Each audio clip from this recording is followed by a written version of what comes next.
Good morning students. कल भी मैंने आपको एनसीईआरटी प्रॉब्लम्स कराई थी। आज भी एनसीईआरटी प्रॉब्लम और कुछ रेफरेंस बुक की प्रॉब्लम्स कराएंगे।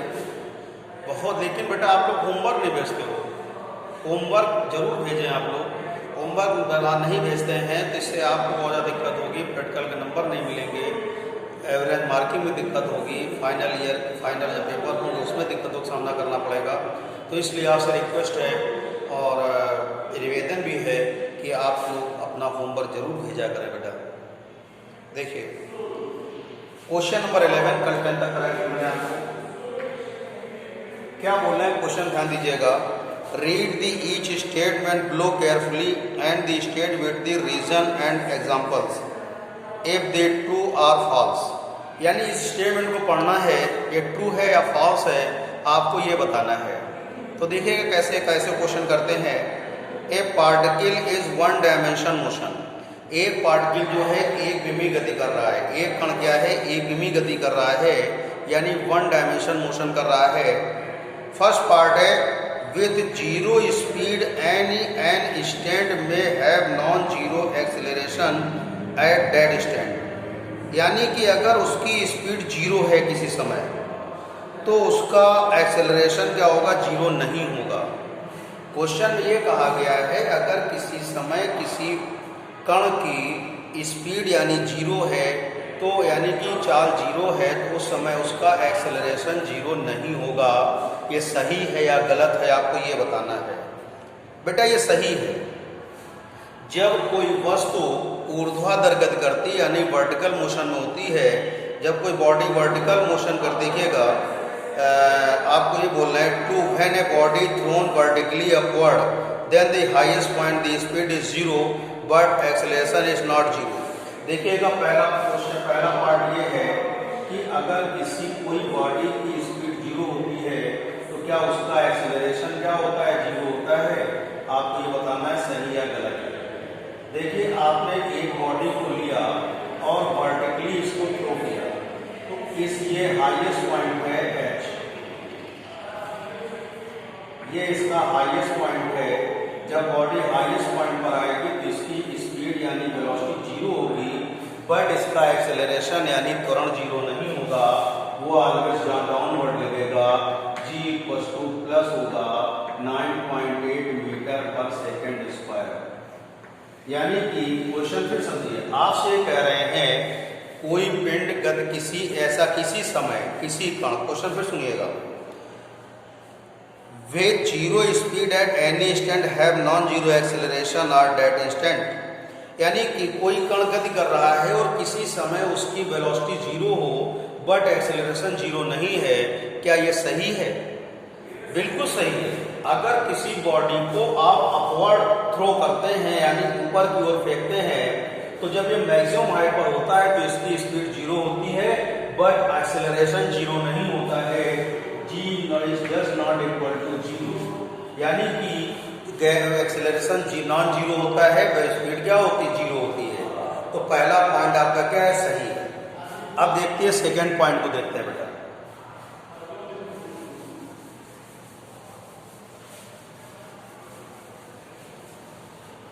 देखिए सेकंड पॉइंट क्या बोल रहे हैं, ध्यान दीजिएगा। विद जीरो स्पीड में हैव नॉन जीरो वेलोसिटी। कह रहे हैं अगर कहीं स्पीड जीरो हो तो क्या उसका वेग जीरो नहीं होगा।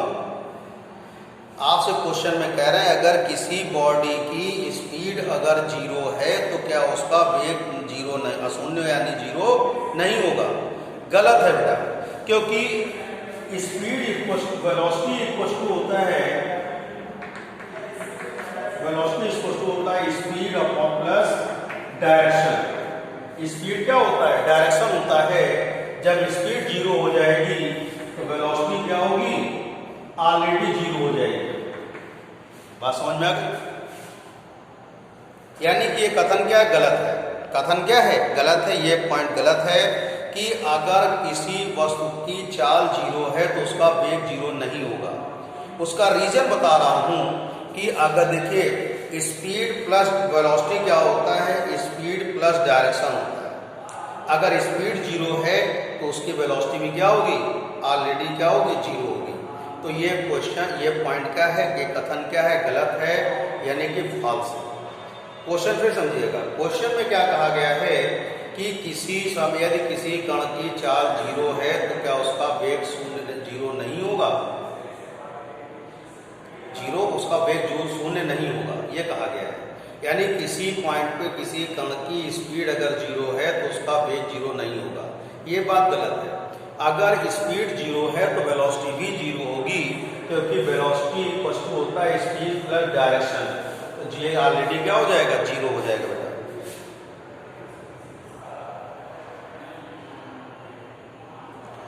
अब आपसे क्या बोल रहे हैं, third, with constant speed much have 0 acceleration. Constant speed, with constant speed much have 0 acceleration. देखिएगा, अगर कोई बॉडी यूनिफॉर्म वेलोसिटी से मूव कर रही है तो कह रहे हैं उसका एक्सेलरेशन 0 होगा। सी पॉइंट देखिएगा, अगर कोई बॉडी कांस्टेंट वेलोसिटी से मूव कर रही है, सपोज करिए इसकी वेलोसिटी यहाँ भी u है और यहाँ पर भी u है, तो ये टाइम इंटरवल कितना है, डेल्टा t है। तो डेल्टा v इक्वल क्या हो गया, 0। a इक्वल होता है u minus u equal 0, delta v upon delta t। तो a इक्वल कितना हो जाएगा आपके पास, 0 अपॉन डेल्टा t यानी कि 0। a equal 0। कह रहे हैं अगर कोई वस्तु एक समान वेग से चल रही है, यानी कांस्टेंट वेलोसिटी से मूव कर रही है, तो उसका वेग 0 होगा, उसका त्वरण क्या होगा, 0 होगा। आपको ये बताना है। देखिए, ये सही है। अगर कोई बॉडी यूनिफॉर्म वेलोसिटी से मूव करती है तो उसका एक्सेलरेशन, यानी कांस्टेंट वेलोसिटी से मूव करती है, कांस्टेंट वेलोसिटी से मूव करती है तो उसका त्वरण क्या होता है, 0 होता है। अगर कोई वस्तु आप एक नियत वेग से गति करती है तो उसका त्वरण 0 होता है, क्योंकि चेंज इन वेलोसिटी 0 होगा। एक्सेलरेशन जानते हैं, वेग परिवर्तन की दर को त्वरण कहते हैं। The rate of change of velocity known as acceleration. तो यहाँ a इक्वल क्या होगा, ऑलरेडी 0 होगा। ये पॉइंट आपका क्या है, सही है।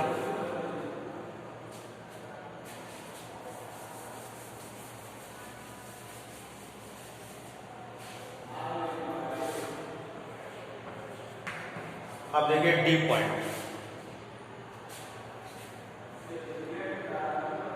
with positive value of acceleration must be speeding up.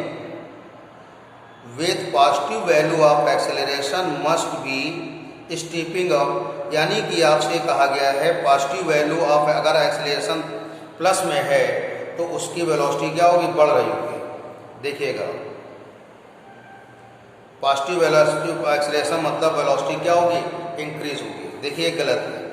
जब किसी बॉडी को हम थ्रोन करते हैं, जब किसी बॉडी को अपवर्ड क्या फेंकते हैं तो उसकी वेलोसिटी डिक्रीज होती है, उसकी gravitational acceleration downward, but moving इस, देखिएगा वह ये गलत है। कैसे, when a body is throne vertically upward is speed decreases but gravitational acceleration is downward, यानी टेकन फर्स्ट। देखिएगा, वर्टिकल मोशन के लिए केस फर्स्ट, अगर हम किसी बॉडी को वर्टिकली ऊपर की ओर फेंकते हैं तो इसकी वेलोसिटी क्या होती है, डिक्रीज होती है, बट इसका एक्सेलरेशन क्या होता है आपका पॉजिटिव। ये डाउनवर्ड ही वर्क करता है। ये क्या होता है, डाउनवर्ड ही लगेगा। एक्सेल पॉजिटिव, वेलोसिटी क्या डिक्रीज कर रही है। और बट हॉरिजॉन्टल मोशन में अगर आपका क्या कहते हैं, एक्सेलरेशन पॉजिटिव है तो वेलोसिटी क्या करेगी, इंक्रीज करेगी। वेलोसिटी क्या होगी, इंक्रीज करेगी। इस बात का ध्यान रखें। हॉरिजॉन्टल में वेलोसिटी डिक्रीज करेगी, बस एक्सेलरेशन क्या है, पॉजिटिव है। बट हॉरिजॉन्टल मोशन में यानी क्षैतिज गति में अगर एक्सेलरेशन पॉजिटिव है, इसका मतलब स्पीड क्या होगी, इसकी इंक्रीज करेगी। बात समझ में आती?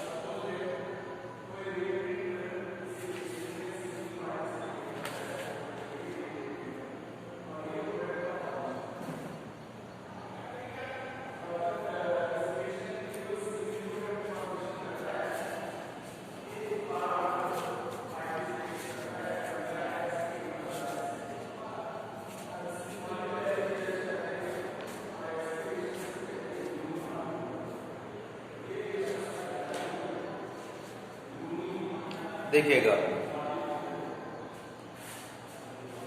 कुछ डिफरेंट लगता है क्वेश्चन। देखिएगा क्वेश्चन दे रहे हैं, क्वेश्चन देखिएगा, इंपॉर्टेंट क्वेश्चन है।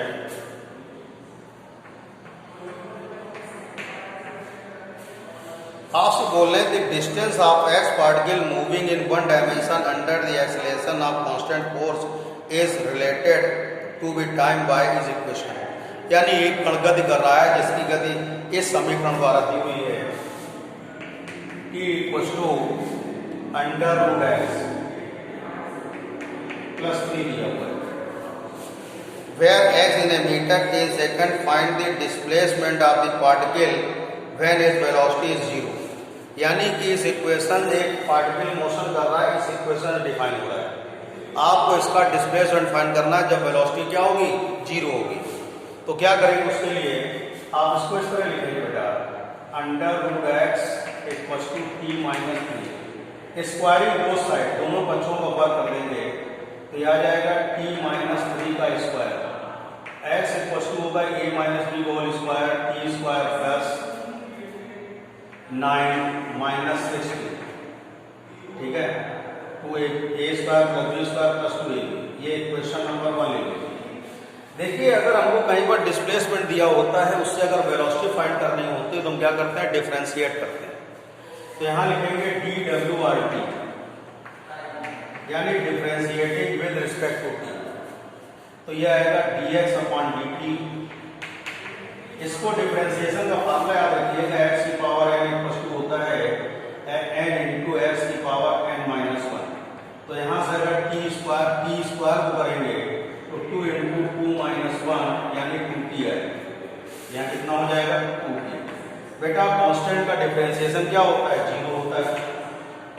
और t के लिए करेंगे तो 1 इंटू टी की पावर 1 माइनस 1 यानी t की पावर 0 यानी 1 आ जाएगा। तो ये हो जाएगा 6। तो T X upon D T equals to आ गया आपके पास 2t माइनस 6। अब आपसे क्या कह रहे हैं, अगर आपके पास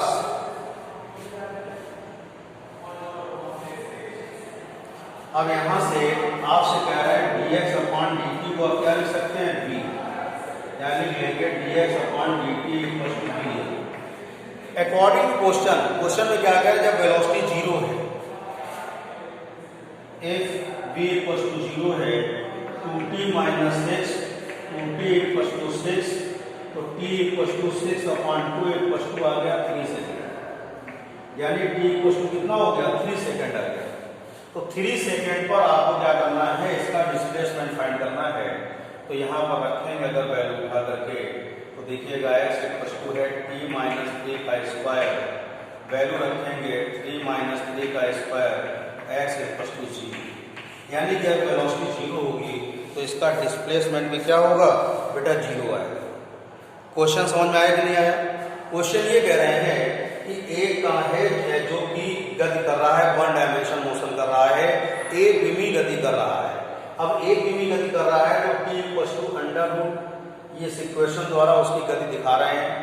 अब यहाँ से करना क्या है, हमसे कह रहे हैं कि अगर वेलोसिटी 0 है तो उसका डिस्प्लेसमेंट कितना होगा, आपको ये बताना है। तो फर्स्ट ऑफ ऑल क्या किया आपने, t को इधर ट्रांसफर कर 3 को इधर ट्रांसफर किया, तो root x equals to t minus 3। इसके बाद स्क्वायरिंग बोथ साइड्स, यानी कि x equals to t minus 3 का whole square, a minus B whole square का फार्मूला लगाइएगा, t a square plus B square plus minus 2 a minus b का है। फिर इसको देखिए, हमें मालूम है अगर डिस्प्लेसमेंट से हमको वेलोसिटी फाइंड करनी है तो वन टाइम क्या करते हैं, इसको डिफरेंशिएट करते हैं। तो क्या करेंगे, डी डब्ल्यू आर टी मतलब differentiating with respect to T, तो D x upon D T equals to T square करेंगे, 2t आएगा, कांस्टेंट का 0 होता है, t का करें बेटा 1 आएगा। तो अगर देखिए d x upon D t को आप v बोलते हैं, according to question v equals to 0 है, आपने t की वैल्यू निकाल ली, और t की वैल्यू निकालने के बाद इस वाली इक्वेशन में क्या करेंगे, पुट कर देंगे, तो कितना होगा t माइनस 3 यानी 3 माइनस 3 का होल स्क्वायर, यानी x इक्वल्स टू कितना होगा, 0। यानी जब वेलोसिटी 0 होगी तो उसका डिस्प्लेसमेंट भी क्या होगा, 0 होगा बेटा।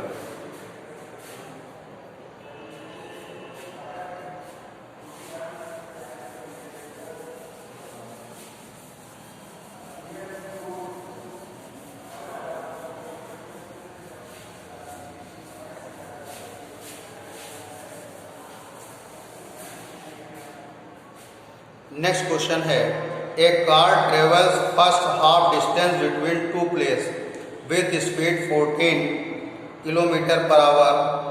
ये क्वेश्चन करा चुके हैं आपको। An object moves from A to B speed of 40 metre per second and return B to A with a speed 60 metre per second. Calculate the average speed and the average velocity of the object. ठीक है, अब देखिएगा question number 2 है, example number, ये point A है और ये point B है।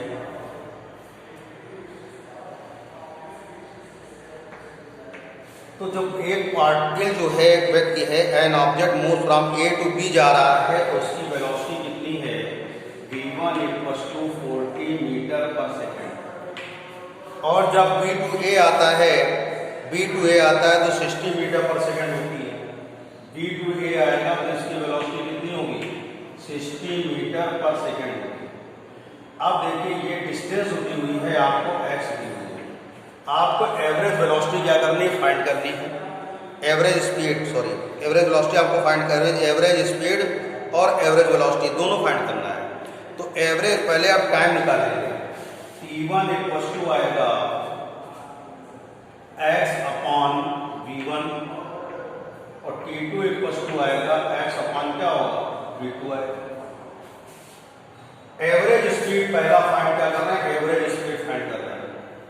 तो यहां से एवरेज स्पीड = आएगा आपके पास x + s total distance upon total time. तो कितना होगा,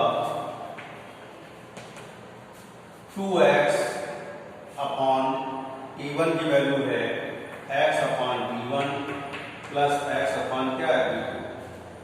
तो b एवरेज = इसको सॉल्व करेंगे 2x, x बाहर कर लीजिए, 1/v1 plus 1/v2, x cancel कर लेंगे। b एवरेज = कितना आएगा, यह आएगा 2 × v1 plus v2 upon v1 v2।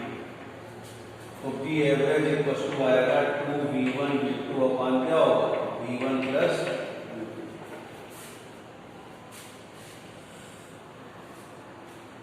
तो सॉल्व कर लेंगे तो कितना होगा, ध्यान दीजिएगा, इसको सॉल्व करिएगा। 2 × 40 × 60 बटे कितना होगा, 60 + 40। तो कितना आ जाएगा आपके पास,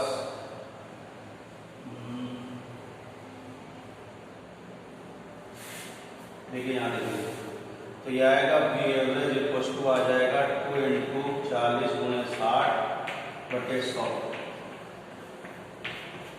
कितना हो जाएगा, 48 मीटर पर सेकेंड। तो एवरेज स्पीड कितनी हो जाएगी बेटा आपके पास, 48 मीटर पर सेकेंड की स्पीड से ही चलेगा। क्वेश्चन फिर से समझेंगे, क्वेश्चन क्या बोल रहे हैं, क्वेश्चन फिर से समझिएगा एक बार।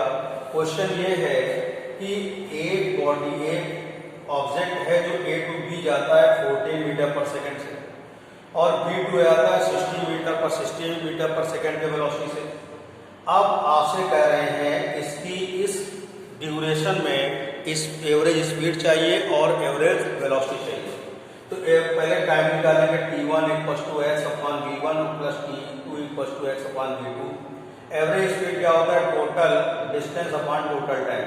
बेटा x जाने का, x वापस आने का, तो इसको रखते हैं यहाँ पे, सॉल्व करेंगे इस तरह से, एलसीएम लेकर सॉल्व करेंगे तो यह आएगा 48 मीटर पर सेकेंड आएगा।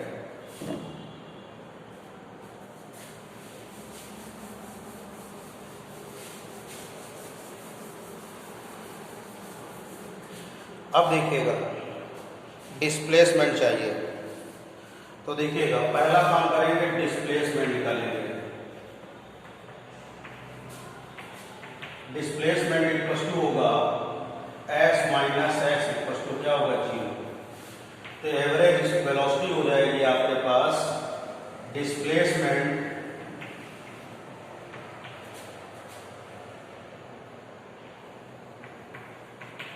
Upon time.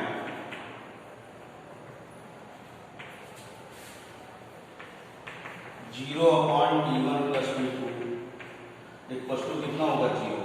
तो एवरेज वेलोसिटी कितनी हो जाएगी 0 हो जाएगी, बट एवरेज स्पीड कितनी होगी 48 मीटर पर सेकेंड होगी।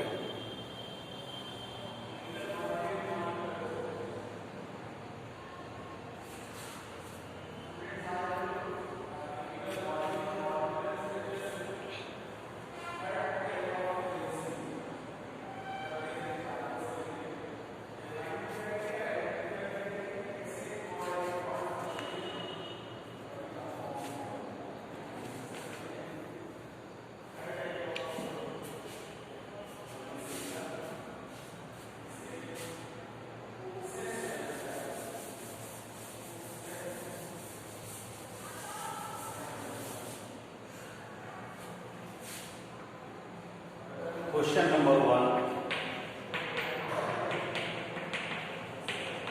एनसीईआरटी। बेटा एक थ्योरेटिकल क्वेश्चन है, ध्यान समझेंगे इसको आप लोग। कह रहे in which the following example to motion can body considered by approximately a point of. देखिएगा, यानी एक बिंदु वस्तु होती है, उसको कैसे डिसाइड करते हैं ये आपको देखना है। A railway carriage moving without jerks between two station, यानी दो स्टेशन के बीच जो ट्रेन एक चल रही है उसको क्या पॉइंट ऑब्जेक्ट लिया जा सकता है, आपसे ये बोल रहे हैं। As a size of railway carriage is very small in comparison compared between distance of two station, यानी कि ट्रेन की जो लेंथ है, कैरेज जो है आपका, उसका वैगन है जो ट्रेन का, उसकी डिस्टेंस जो है वो दो स्टेशनों के दूरी के बीच में बहुत कम है, इसलिए इसको आप एक पॉइंट ऑब्जेक्ट ले सकते हैं।